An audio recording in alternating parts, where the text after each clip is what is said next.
meteorological first day of winter, and we've made a fairly swift return to Brandon Marsh.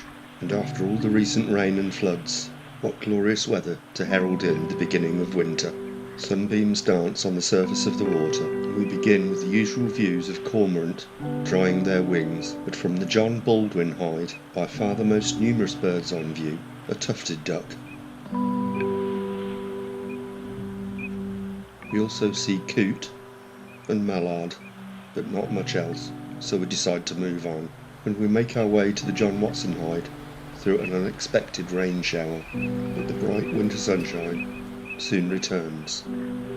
With all the recent rain, land is scarce.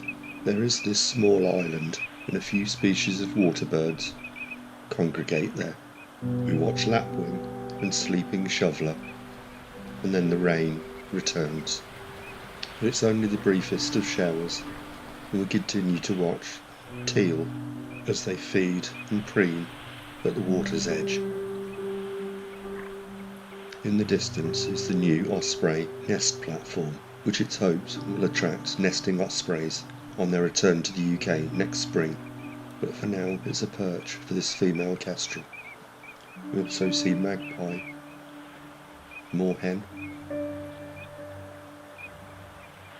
and a Caspian gull is reported somewhere out there. They can look similar to herring gulls, but they have grey legs, and this one clearly has pink legs, so we're pretty sure it's a run-of-the-mill herring gull. And as a small flock of Canada's flying, we decide to move on. We reach the Carlton hide in glorious winter sunshine. It's a quiet day wildlife-wise, which continues with just views of a pair of mallard, so we move on once again. We reach the end of the path and the Ted Jury hide. We see movement on the owl box, but it's not an owl, it's a pair of stock dove which have made the box their home, and a solitary moorhen feeds among the pondweed.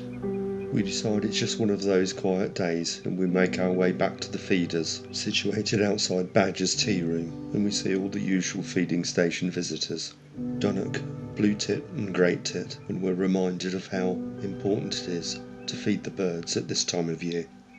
Other visitors to the station are chaffinch. These are females.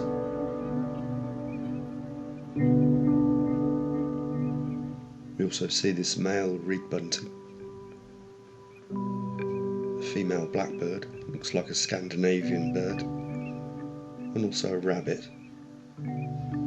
But for me, the best bird of the day on this rather quiet but nonetheless beautiful early winter's day was this nuthatch on the feeders. So I'll leave you with that, and I'll see you next time.